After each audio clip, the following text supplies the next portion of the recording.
No, I don't want to answer that. No comment. Scene 1, Act 1.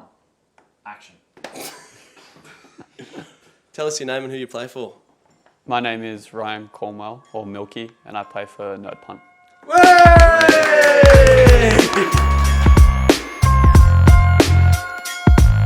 What made you want to join Nerd Punt? Mainly the culture.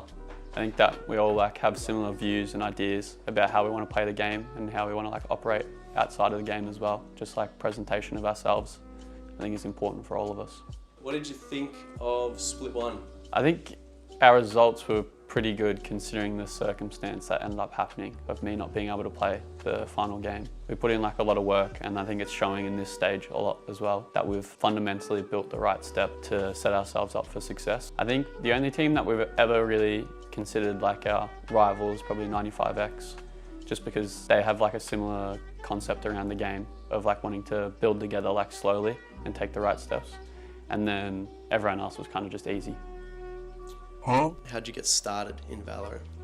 Tell us a bit about yourself. I used to play a lot of CS, so probably over 5k hours on CS, just on retake servers and ECA, Face It.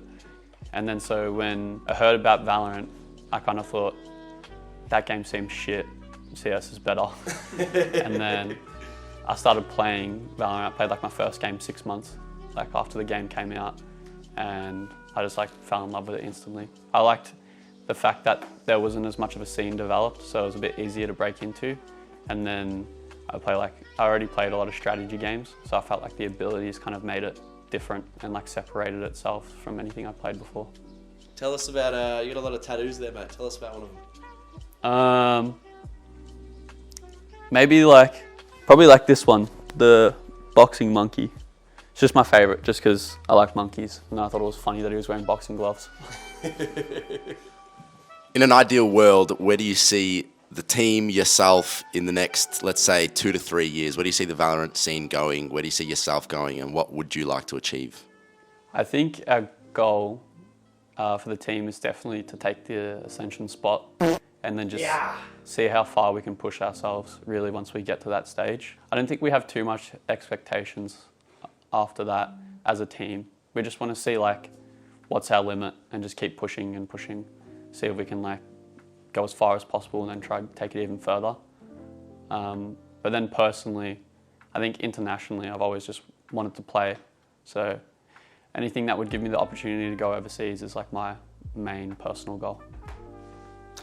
In terms of Nerd Punt as an org, what do you think separates us from the other orgs that you've faced? As an org, I think the chemistry we've built together has been really different to what I've seen compared to other orgs, just because we're all actually pretty similar in age and lifestyle, so we've bonded probably a lot more than other orgs might. But then as a team, I think experience-wise, while we might not have as much as someone else, it kind of means that we can grow a lot more together, which I think just only kind of makes us stronger, just because we have a lot more steps that we can take together.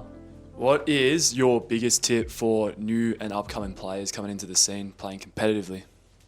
Probably consistency and trying to get as much experience as possible. I think the more you expose your name and get people to recognize you, the easier it is for you.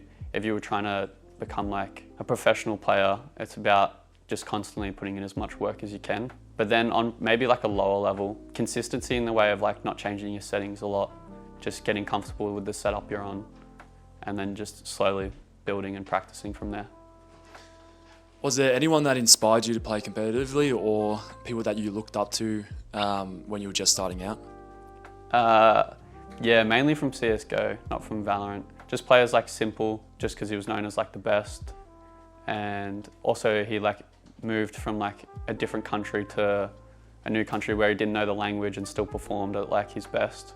And then probably the streamers and stuff like that, Som or Tens, just in the way that they're able to build a community and engage a lot of different people while still also playing professionally.